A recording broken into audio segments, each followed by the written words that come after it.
unomtasi inzokunzi bo ndize boyera kana inzokunzi vanenge shiti kana kwamba mira kaunzi bona pressure ndi washanda kanuno mira vanenge shiti afoni mpono uri mpono foni ndio etwini mpono ngipa tukono chiri mpono wangu chiwe tone Samsung mpono wangu mumbo etwini bona chi ita wa 20 but bona chiri mpono wangu chimweza kana 30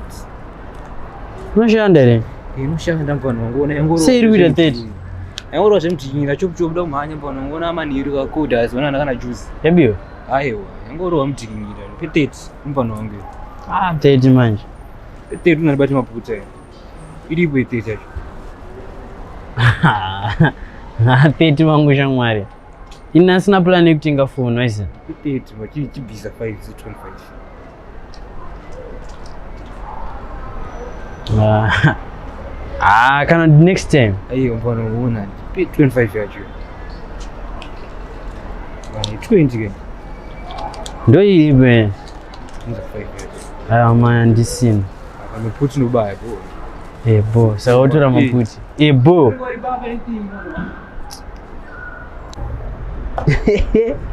ndire unogara mari madhaga kamutuna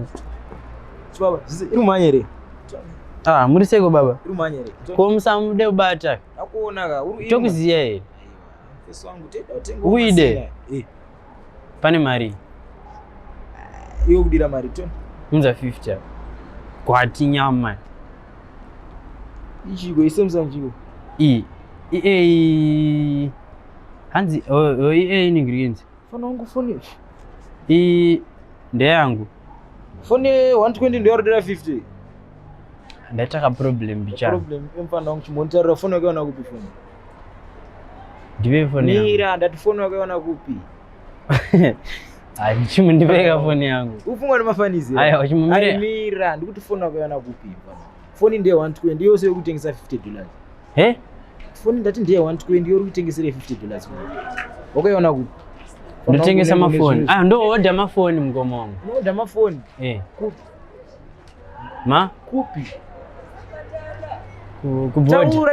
kuboard nishtupe ne passport fona nguru kunze kuri tashoteje mafuza foni ndo foni yana ndiveka foni yangu mira foni kwa mabva kupi ndatenga foni yangu zvakanaka naka makuya mfudatora foni yangu uzaruta nani detective PG mpana foni iyi yakabiwa ndikuiziya foni iyi toitsvaga foni iyo kana uri kuti foni yako andinopedzera na station kana uchida foni unoya station aiwa inzoeka mkomo ndonzwa chiko ndozvandinotaura nyaya yako station handiti ndo yanoda kuti munzwe panapa tisiri pa station zvichizivana mkomo nzwe munzweka kana wangu handidi kuwesterwa time handisi tombokuwestera time but ndokumbirawo mutungo wepedzerana topedzerana sei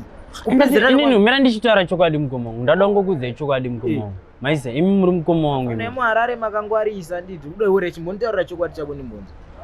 ndanchitopfuura panonzi pachii muparodi mireka munzwe mkomo wangu ndataitenga nhasi mkomo wangu waitenga chi nhasi yo uchitengesa $50 uroitenga nhasi ndaitenga 20 zvorutanozvimirira here zvandi kustation handikuramba mkomo wangu handikuramba one pane kambudzi ora ndokupai munopai hazviite ungatondipa kambudzi kaka ndoenda nako handiti ndokusiya iwe ndoenda nefoni kustation chibaba musadaro ure titsvaga zvaruda kuti kambudzi kana ndoenda nekustation unomirira nyozvati nyaya chindipei hangu kambudzi kangu aiwa kandokupirei kambudzi futi mkomo wangu musadaro mkomo one uda kambudzi ai chipindura uda kambudzi mkomo wangu musadaro mari chimbomirira kuti mukoma ndine vaningi na hobo uda kambudzi mkomo wangu musadaro mkomo uda kambudzi here mkomo wangu ndokumbirawo mkomo toda kuti uchuze zvinhu tu kambudzi kana ndoenda nekustation unomirira 9 months uri mujeri nenyaya yefoni chuza zvinhu tu mkomo wangu musadaro ndakudedzera kuti mbavha ndogara mabhuku hazvineinini zvononzi Scala mkomo wangu inzwai mkomo wangu ndokumbirawo mkomo wangu uri kutaura nerepublic of